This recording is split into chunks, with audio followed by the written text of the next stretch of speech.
Welcome to our show Health and Wellness Myths and Facts. The pandemic has put mental as well as physical health and wellness into sharp focus. Throughout the COVID-19 pandemic, several coronavirus variants have emerged as the virus SARS-CoV-19 continues to mutate and evolve. In November 2021, a variant of the SARS-CoV-19 coronavirus emerged and was named as OMICRON by the World Health Organization. Even though we have a variant which causes a mild infection, it can affect the vulnerable and the unvaccinated population. Due to Omicron's high rate of transmission and danger to unvaccinated and unboosted people, hospitalizations could rise dramatically in the coming months. People with chronic diseases should be more careful about the management of their conditions during this phase. Chronic diseases are the major cause of death and disability worldwide. The total number of people dying from chronic diseases is double that of all infectious diseases. The two most common and leading causes of death are diabetes and heart disease. Altered lifestyle is a common risk factor in all major chronic diseases. With the pandemic, chronic diseases are on the rise. Social media use has increased in emerging and developing nations in recent years. People may get misguided due to medically incorrect and unverified content. Expert advice will help our viewers get the medically correct information and act accordingly. Let me introduce our guest to you for today. We have Dr. Rohit Kapoor, MD, FACC, USA, FISC, FICP Cardio, Diabetologist, Medical Director, Carewell Heart and Super Speciality Hospital, Amritsar. And we have Dr. Hammad Momin. He's MD Medicine, DNB Cardiology, Interventional Cardiologist, HJ Doshi Ghatkopar, Hindu Sabha Hospital, Mumbai, and Director Cardiology, Dhange, and Prime Hospital, Bhiwandi. Thank you all so much, doctors, for joining us today. Starting with you, Dr. Kapoor, in the midst of the surge in Omicron cases, one of the most frequently asked questions is how long should an infected patient stay in quarantine? If this infection is not severe, then is it okay for the person that he gets back to his or her routine as soon as he or she feels better? Thank you very much for this question. But the thing is this, if the person is COVID positive and I say it's Omicron is there, and because we can judge Omicron by some gene patterns. And another thing is this, if the person is even asymptomatic, but he is COVID positive, but he cannot join any office or he has to be quarantined minimum for 7 days. That's very, very important. Because what we have seen with this Omicron, the transmissibility is very, very high. It's more than the last variant, which was the Delta variant, and initially it was the Alpha variant. But definitely 7 days quarantine is must if you are COVID positive. And secondly, even if you don't have any symptoms, very, very clear it should be. You are asymptomatic, you have to quarantine for 7 days. Now, if you have got symptoms, and the symptoms normally they recover in 3 to 4 days, because Omicron is a bit a milder variant, definitely, but I should not say it's a milder because people may not become careless about it. Sure. But 7 days quarantine is must for any patient who is RT-PCR is positive, even if you are asymptomatic. Thank you very much. So point taken, 7-day quarantine is a must, whether you're symptomatic or asymptomatic, so that's very critical. Dr. Momin, in case physically vulnerable patients get infected with Omicron, which organs of the body will get severely affected? Can you tell us about that?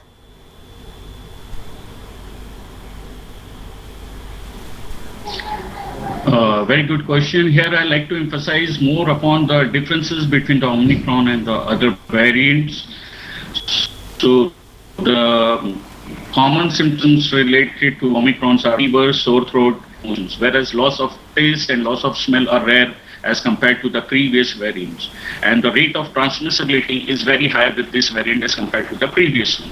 So the physically vulnerable patients are those patients who are old age or patient with diabetes, heart condition, CKD or chronic bronchitis. So any organ of the body of these patients can get severely affected by the Omicron variant. Though it is termed by the South African Medical Association, but we have to be very careful, especially in the vulnerable patients. And the UK this Monday has reported its first death from the Omicron variant. So any organ of the body from lungs to heart to kidney can get affected. So we do need to take care that as any organ can get affected. Dr. Kapoor, what are some of the symptoms of the Omicron variant? And if you can just tell us, are the symptoms same for the people who are diabetic? Definitely, because this question is very important, because we are having a lot of diabetic population in our country. You see, every 11th person is a diabetic. Prevalence is very high. And now, what are the symptom difference between the diabetic and the non-diabetic? Most of the symptoms like sore throat, pain in the throat, you feel pricking sensation in the throat, some fever, some cough and cold. These are the very common symptoms in both the groups. But what happens in diabetes, because this COVID positive or the Omicron, it interferes with the glucose metabolism, not as much which the Delta variant do, but definitely the diabetes symptoms, they really become more increased. I mean, because people may have more high fever and more symptomatology concerning the throat, about the chest, about the cough. If your diabetes is not controlled, definitely you are going to have more symptoms. But otherwise, commonly we find in diabetic or the non-diabetic, the symptoms are almost nearly the same. So that's very important to understand. But diabetes, if it is not controlled, only then you find some extra symptoms related to gastroenterology, like some gastritis, some vomiting, some loose motions, and you are having feeling breathless, more if your diabetes is not controlled. Thank you.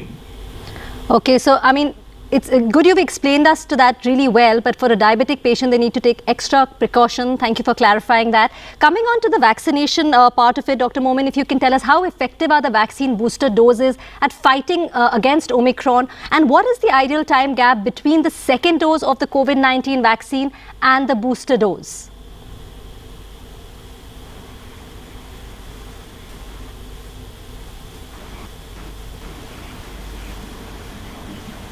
Dr. Momin, if I can ask you a little bit about the vaccination, can you tell me how effective are the vaccine booster doses at fighting against this variant Omicron? And what is the ideal time gap between the second dose of the COVID-19 vaccine and the booster dose? This is a very important question. Yes. It is very too early to speculate anything. Like Omicron has got 30 plus mutation in its spike protein, so it is very much capable of escaping the immune response of a body in the previous vaccinated person or the previously infected person. But we are expecting that booster dose will be effective in bringing us the better protection. Definitely, it will prevent the severe manifestation of disease and thereby decreasing the hospital stay and decreasing the guidelines for booster doses. The time gap between the second dose and the booster dose is going to be 9 months, and the beneficiaries will be mainly the doctors, healthcare workers, frontline workers, and any person with age 60 and more with comorbidities. They have to produce a medical same, and there won't be mismatch of a vaccination for the booster dose. Like if someone has got a Covishield in the previous 2 doses, the third dose is going to be Covishield, and same is going for the Covaxin. Thank you. Okay, thank you for explaining that. Dr. Kapoor, if I can ask you, we were talking about diabetes, and you know, diabetes is mostly asymptomatic. A person with diabetes can suddenly face a health emergency if his or her blood sugar rises too high or too low. What could be those emergencies, and how can one really prevent them? Because we hear this very often that, oh, the blood spiked, you know, the sugar level spiked. So just tell us about that. Now that's very big question to answer. I mean, because there are the two ends of the diabetes. One is the hyperglycemia, when your glucose level is very high, and the another side when the glucose level is very low. Now, what will happen if your glucose level goes very high? You will feel much fatigued, you will pass much of the urine, much thirst, and you will have a polyphagia. Definitely you can feel dizzy. So much fatigability. These all signs, they are of uncontrolled diabetes and high blood sugar. And what happens in the low sugar, it depends upon what is your sugar level. Most of the people when we say the sugar level less than 70, it is called hypoglycemia. And now what happens in the hypoglycemia, which is more dangerous even than the hyperglycemia, because Sudden hypoglycemia or the lowering sugar can cause confusion, cold sweats. Patient can become confused, patient can become dizzy, patient can have a fall, patient can have syncope even if it is less than 54. So these two ends of the diabetes, they are very important. Now the question is this, how to prevent it? The most important is this, that you have to be very strict to the medications. You cannot skip your medication if you want to control your diabetes. You have to check your blood sugar daily as far as by American Diabetes and Indian Association guidelines. Without checking, you cannot take the insulin. So once a day is must check for the diabetes to prevent uncontrolled diabetes. Now what happens if the sugar level is less than 70? You have to be careful. You have to keep some sugar things with you, and that is there. Because both these things, whether it's a high sugar, whether it's a low sugar, both can end up into the complications like heart attacks, and they can end up into like paralysis, stroke, or they can cause sudden blindness. So you see these complications, they arises in both ways, whether you are uncontrolled high sugar, whether you are uncontrolled low sugar. So you see these two ends of the diabetes, they are very, very important and pertinent to understand for a patient of a diabetes. And normally we educate a lot in our clinic. How to prevent to hypoglycemia and how to prevent the uncontrolled and glucose variability. That is very, very important. Thank you. Okay, so like you've just said, it's important to prevent both hyper as well as in case somebody is high or low blood sugar. Just wanted to add on to that, like recently even WHO has said that the use of steroids shouldn't be done during Omicron. That also, in the second wave in Delta we saw it wasn't acting too well with the diabetic patients. So what are your thoughts on that? Definitely, because I have treated more than 4,000 COVID patients in last 1 year.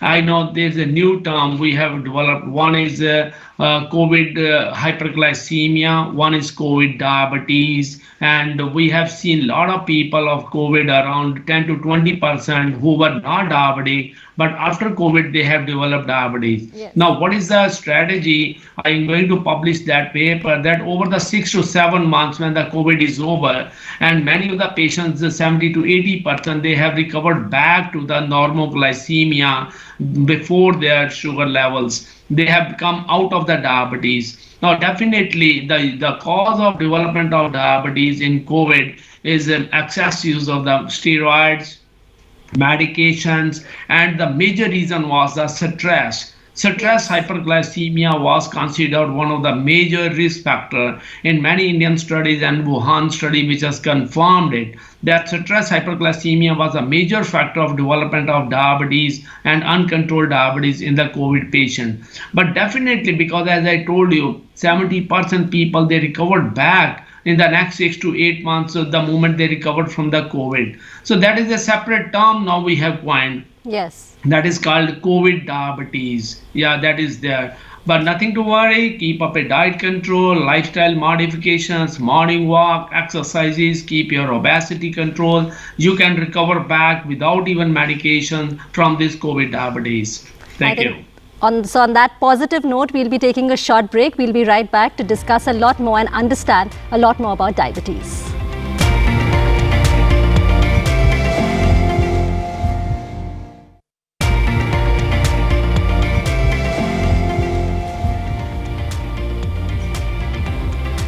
Welcome back. Dr. Hammad, I would like to ask you here, we recently heard about a couple of cases where young and extremely fit people passed away due to a heart attack or a cardiac arrest. Is sudden cardiac arrest the same as a heart attack? Yes, it's a very worrisome situation. Definitely the incidence of the sudden cardiac death is increasing day by day among the young people, and especially in this COVID scenario, which because of its pro-thrombotic manifestation, it has led to increase in the incidences and the prevalence of the sudden cardiac death in young people. So heart attack is a condition which is a term which is used mainly by the common people as a synonym for a myocardial infarction. Myocardial infarction is a condition in from via coronary artery. So that is a heart attack, whereas uh, this thing, cardiac arrest is a condition in which there is cessation of the critical activity of a heart, or you can say the stoppage of the heart, and which eventually leads to death if not intervened immediately. So the mechanism leading to the cardiac arrest are ventricular fibrillation, then asystole, pulseless electrical activity. So any emergency conditions like myocardial infarction, pulmonary embolism, any condition can lead to cardiac arrest and eventually death. So heart attack and the cardiac arrest are totally different entities. So thank you for explaining that really well, that what difference is between a cardiac arrest and a heart attack. Dr. Kapoor, when and how should screening for microalbuminuria be performed on patients with type 2 diabetes mellitus? And why is the screening important in person with diabetes, and how important is it? Definitely, this is very, very important. In any diabetic, suppose I'm having more than 50,000 registered diabetics with me. Now the question arises, what is microalbuminuria? Yeah. It's a leakage of the proteins in the urine. And the amount in 24 hours, the urinary protein should be less than 150 milligram. Now what happens if it crosses 150 and it is less than 300, we say it is a microalbuminuria. If it crosses 300 milligram in 24 hours, we say this is a macroalbuminuria, like albumin is increasing more. Now, what's the importance of microalbuminuria in any diabetic person or any normal person, even non-diabetic?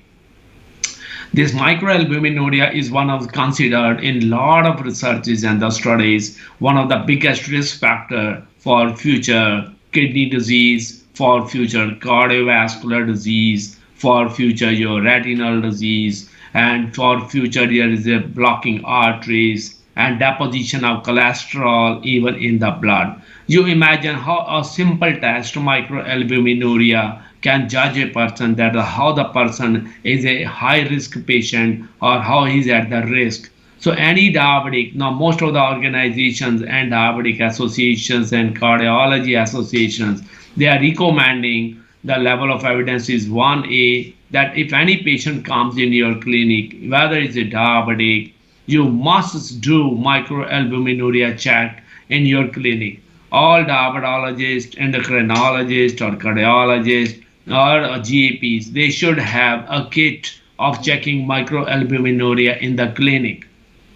Because if the patient is positive about the microalbuminuria, at least you can judge that this patient is a high risk patient in the next 5 to 6 years of development of renal kidney disorder or this cardiovascular disorder or other diseases related to the vascular diseases. Okay. So microalbuminuria is the most important test in any diabetic coming to my clinic. And this is the most easy done screening test in any of the clinic. Anybody can do, patient can do themselves. And so that's a very, very important to check for microalbuminuria in the clinics. And that's the most important biomarker and the test in any of my diabetic person. Thank you very much. Okay, I think you've explained that well, and why is it important to know that? We were talking about cardiac arrest and heart attacks. Dr. Hammad, if I can ask you, a sudden cardiac arrest usually causes death within minutes. So is it important to be able to read the warning signs, and what are the signs and symptoms of sudden cardiac arrest?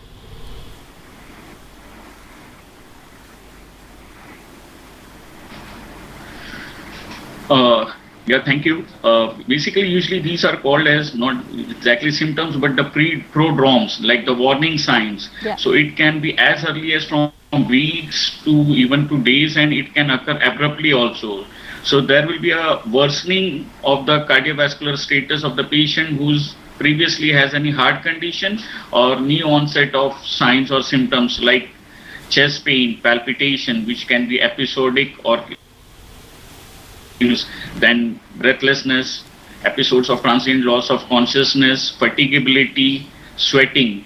So these are the prodromes which can lead to onset of the terminal event, which can be like lightheadedness, sudden loss of consciousness, hypotension, arrhythmia, and finally leading to cardiac arrest with a stoppage of the circulations to the vital organ of a body and loss of consciousness. So one should be aware and start looking out for these symptoms well in time. Dr. Kapoor, what are the common vascular and neuropathic complications of type 2 diabetes mellitus? That's very important for every diabetic person to understand that if your diabetes is not controlled, I'm saying not controlled, then what it can lead to.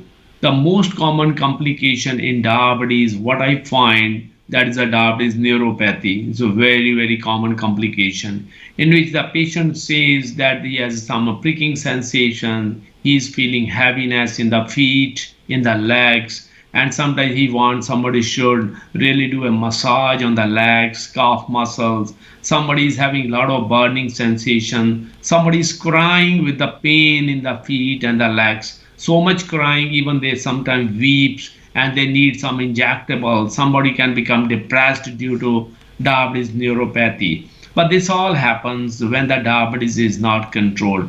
Diabetes neuropathy is a very, very common complication I find in my clinic of my 50,000 registered diabetics. And the most common symptom earliest to detect is when you feel some pinprick sensations or paresthesias in your feet, और when we say सुनपन of the palm, कि मेरे पाँवों में सुनपन बहुत है, पाँव heavy लग रहे हैं, ऐसे लग रहे हैं जैसे पाँवों के नीचे कोई कॉटन वूल है, ऐसे लगता है जैसे पाँवों के नीचे कोई stones हैं. So any of the sensation or any of the symptom if you have, this is a typically of the diabetes neuropathy.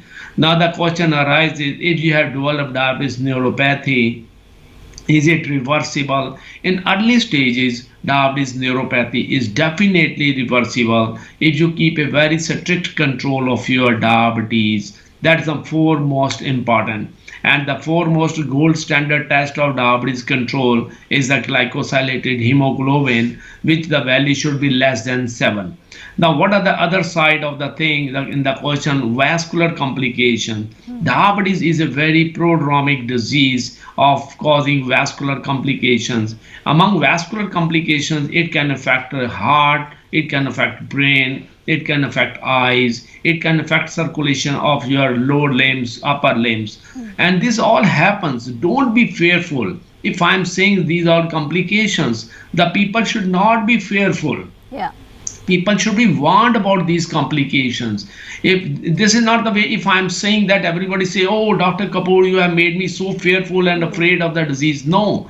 If your diabetes is very well controlled, your A1C is very well controlled, I guarantee you, you are not going to be having any complications of the diabetes. Yes. The foremost important, keep up in your mind, do your good lifestyle modifications. If you are doing regular exercise, what amount of exercise? 150 minutes per week. That is only what you need a morning walk in a week. Yeah, if you keep up your body weight, if you keep up your BMI index properly, keep up your diet control, regular medications or insulin, whatever prescribed by us, and definitely you're not going to develop any such like complications. Thank you. I think absolutely you've explained that really well. It's not about worrying about it, but it's about taking care, preventing it, knowing what can happen. So thank you so much, Dr. Hammad and Dr. Kapoor, for explaining us these very important things about heart as well as diabetes. I think at this point it's important that we all take care of our health, whether it is managing diabetes well or taking care of our heart diseases, or most importantly at this point